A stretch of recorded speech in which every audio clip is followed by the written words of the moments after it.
Coming up next, the former lead singer of one of the 80s leading new romantic bands tells the story of one of the best songs of 1983.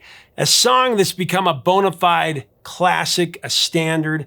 It's a song that the singer admits he's sung at weddings, but only when he gets really drunk.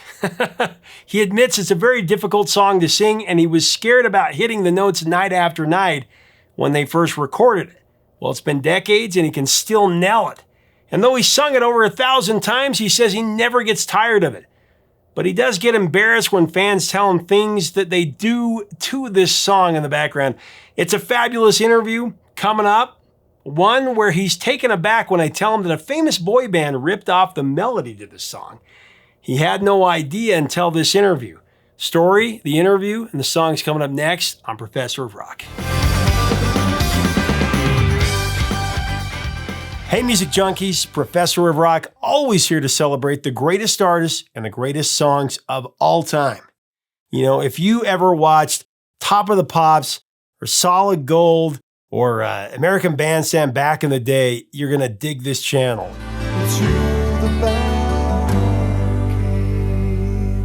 Nostalgia all the time. Make sure to subscribe below. Click the bell so that you never miss out on our daily interviews and stories behind the songs. Also, check us out on Patreon to become a part of the inner circle, if you will. You can get even more exclusive content there. So it's time for another edition of Number One in Our Hearts, where we change the past and we give a song its due by kinging it number one in our hearts. Is there a better love song than True by Spandau Ballet? So true, funny how it seems. Elegantly written by Gary Kemp and masterfully sung by Tony Hadley, this song is a bona fide pop culture phenomenon. It's a modern day standard, having been covered by everybody from Paul Anka to members of the Black Eyed Peas, including the heavenly sampled number one hit, Set Adrift on Memory Bliss by PM Dawn, one of my favorites of the 90s.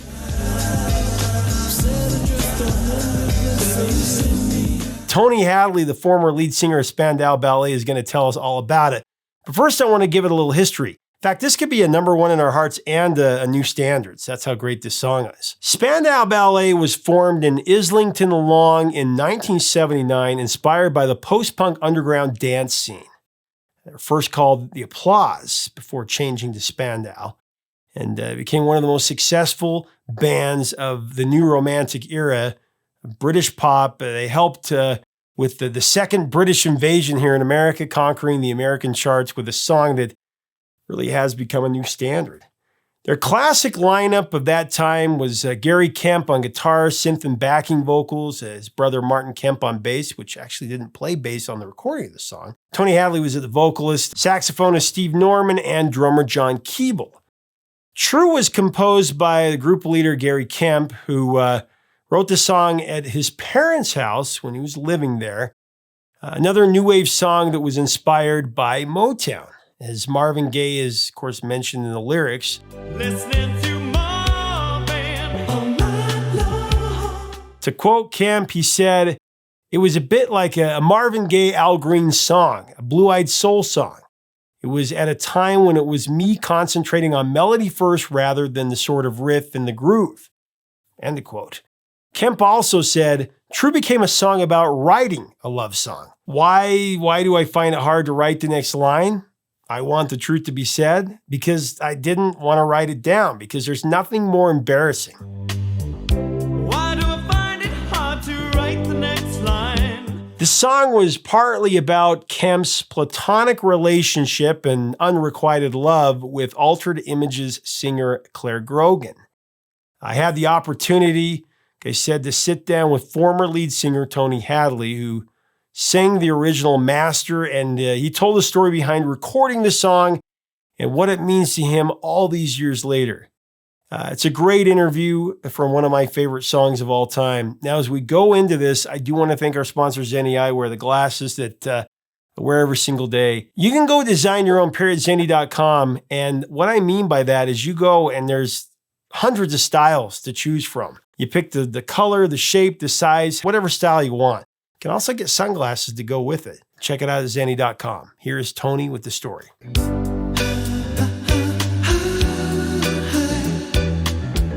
in '83 with True with this record. I love the album cover. I mean, Yeah. this is David very Band, bless him, he's not around anymore. yeah. Yeah. I mean, that's what was great about records. And I'm glad they're coming back because as a kid, you pull this out and look at the liner notes and the art, and it felt like a whole other picture. We felt like you got music. value for money. Exactly. And I remember, and you remember with that, I used to go home and I used to look at all who produced it, who wrote Exactly. it. And I was really into that. Not because I was in a band, but even before I was in a band, I was just into it because to me, number one, it cost a lot of money in those days. Oh, yeah. In relative terms.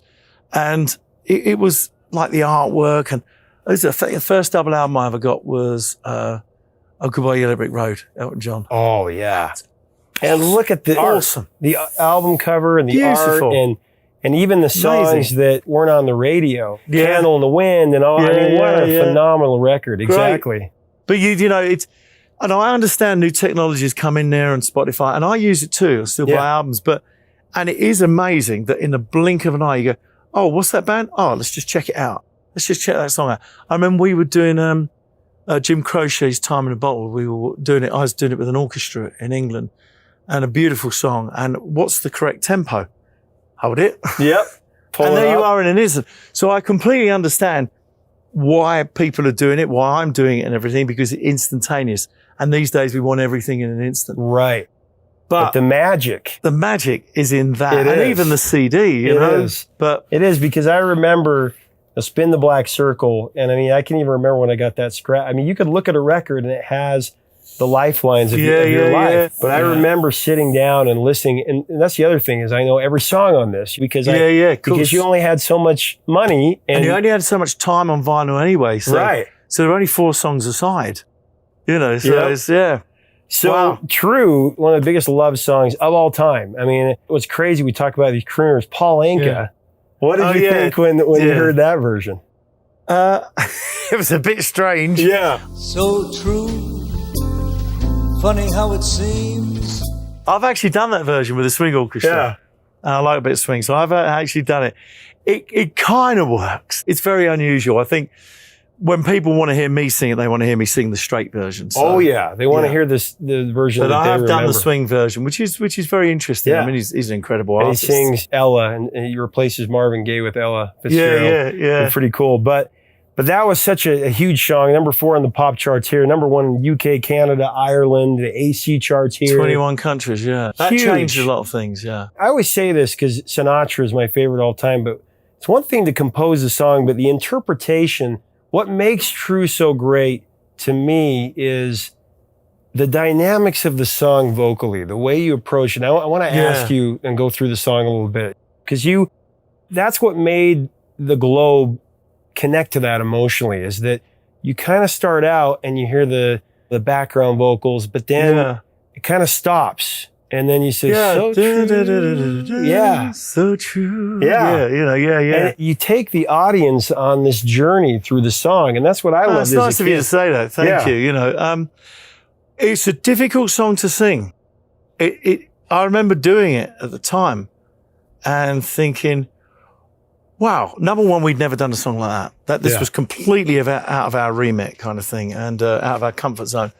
And this was just a very different kind of song and it needed so much sensitivity and I'd never sung a song like that. So, you know, you've got this so true, funny how it seems. So where before to go too long, I was going through my sort of power pop kind of power pop kind of Mario Lanza period, you know, and so this was very, very different, and you know, and it had some real kind of high bits in it as well, and the guitar part, I love that. Yeah. Martin actually didn't play bass on the track. The bass was synth, actually synth bass. Yeah, it was synth. But it's you know, I remember recording, I think we went to the Bahamas to record most of the album. We just decided to, I think it was to do with a tax break, probably. It's probably nothing to do with a tax break. So we went to the Bahamas and it had a really laid back feel. Everyone was like mega chilled and everything. But the vocals I'm almost positive I did them in Red Bus in London, which is just off of, just near Marylebone Station. So, but yeah, it was, I went in with Steve Jolly was the producer at the time, Steve Jolly and Tony Swain.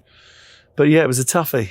Yeah. Well, and I know that when I heard the chorus, because you go through and again, the song goes up and then it comes back down, and then you're kind of making it raise up, and then you get to the chorus. And I know this much is true when you say, I know this, it's so sincere. It's one of the most sincere vocals. I mean that. Thank you. That's really, well, you try and do your best as a vocalist. You know, I'm very analytical. I mean, when I'm on stage, it's like a little, I'm analyzing everything I'm doing. Not in a horrible way, but because I just want to be better all the time. And I want to get, I want to hit that note better. I want to put more roundness and stuff on things and put feeling and meaning into it. And so, because a lot of the songs people are listening to and it means something, you know, people tell me they've made love to that song and all sorts of stuff. Go, no, don't go there. Don't go there. Exactly. I don't want to know about your private life, mate, you know. But when you were singing that in the studio, do you remember, was there a muse or anything that you were thinking of? Because it's so sincere, it makes me think like he was in the moment. Yeah, I didn't sing about anyone specifically. It was just, I think just melodically, it's such a beautifully melodic song that you instantly just get involved in it because of the melody. So you go to a slightly different place, you know. Yeah. And even when I sing it now, I mean, how many times have I sung that song? I know. But I don't get tired of it. And people say, oh, you know, do you get tired of singing the songs and stuff? And no, because they mean something. There is a legacy. There is. And if I didn't, I mean, I've seen certain artists go on stage and not sing their hits. It's suicidal. It's crazy. You know, we'll do a new song tonight from the new album. We've got a cracking new album be out next year. But, you know, guys, love you to listen to this. Check this one out. But you can't not do True and Gold and Through the Barricades. Gold.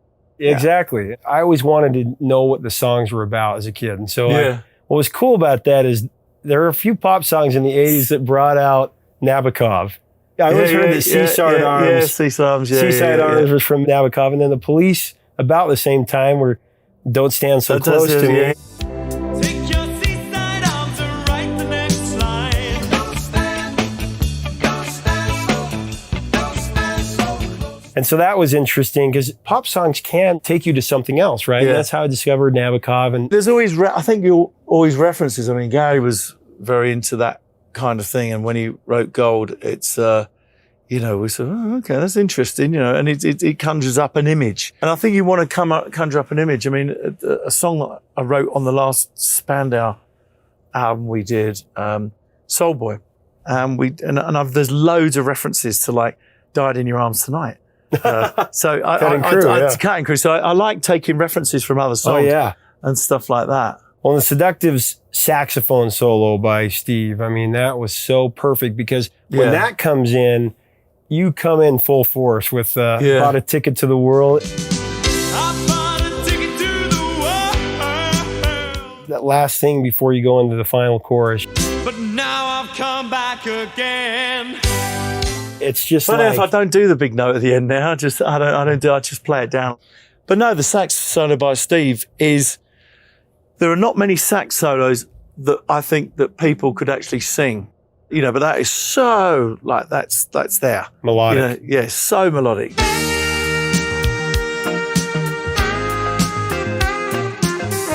The Backstreet Boys took a part of that song for I Want It That Way.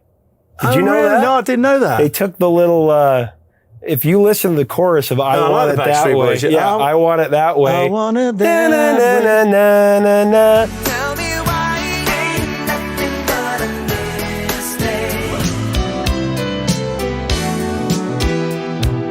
I'll have to listen to that. And they've covered it, of course. And they've covered it, of course. Yeah. They're a huge fan of that. But wow. Pop culture has been used so many times. 16 Candles. I mean, come on.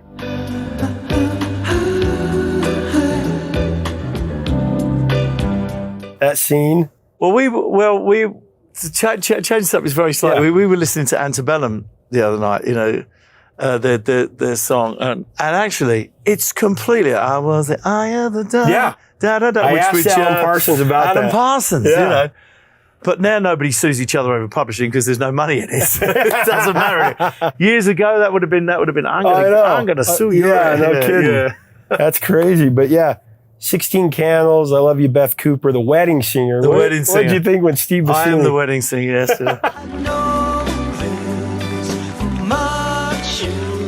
I've sung a couple of weddings actually. I've usually been very drunk, but But I think it's great. I think, Yeah. like when people cover songs like PM Dawn did Set Adrift and stuff like that, and people, a lot rap people have used True as well. Oh, yeah. And when it's been in Lloyd's and- films and stuff like that, it's like, God, thanks, mate. I know. Because he gets it out there to a new generation. And I mean, Exactly. Adam Sandler has to be a huge fan of that because he's used it in Pixels and 51st States. yeah. In fact, covered by Will I Am and Fergie, Yeah.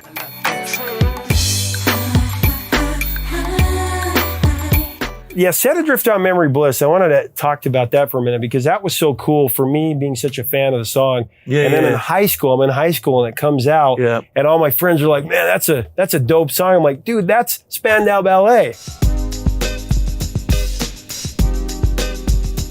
Oh, That's really? Tony Hadley, man. And then they were like, well, I want to go hear the song because they didn't know Well, about that's what it. you mean. It opens up to a new generation, Yeah. which is cool. Well, we were in the studio and we met Prince and Jarrah. Oh my gosh. And they were really lovely. And I said, God, yeah, great. And it's what I loved about it is they've created a whole new pop song out of another pop song. They do. With a nice kind of, tip of the hat kind of thing. So Oh, yeah. I don't have a problem with that. Well, and Prince B, He's passed passed on away, I know. last year. And now, We've lost a lot of people the last few know. years. It's horrible, really. but horrible. you had a cameo in the video. I did. They took me to Miami, flew me Miami club class, put me in a beautiful Miami hotel, and I had a couple of scenes in a swimming pool and on a beach. Thanks very much. Nice holiday. Yeah. That was good. They were lovely couple of guys. and Really, there really. was, you could Very, tell very- they were very such sad, a fan yeah. of the song because Oh. they just paid tribute to it. Will I ever stop thinking about it? I don't know. I doubt it. It Yeah. really made that They song. were really cool. Yeah. Silk the Shocker, like you said, a lot of hip hop bands have taken that, and it had a pop culture resurrection again when it was played in that Malibu commercial for the Chevy Malibu in 2012. Oh, I didn't know about that. Yeah, in America. This is the sound of my soul. That's Spandau Ballet, man. Well, it's TV spot. interesting because on the film, the documentary we made, So Boys of the Western World, there's the great bit with the Soul Train. And we were one of the few kind of white bands to go on I Soul know, Train. Because yeah. a lot of people thought True was kind of, it's a sort of an R&B kind of song. R&B, yeah. And I love the bit where he, hey, you guys, you sure do talk funny. It's just brilliant. I wouldn't know. living with each other. Well, these guys talk funny, huh? I know this much is true. Hey, thanks so much for watching. Leave us a comment about Spandau Ballet and this modern day standard below. What are your memories of the song? To hear the song, click on our playlist below to get a copy of the album. I will link to that as well. We invite you to subscribe right now to be a part of this community for music lovers. Also, check us out on Patreon to help us keep the music alive. What it's always about. Till next time, 3 chords and the truth, my friends.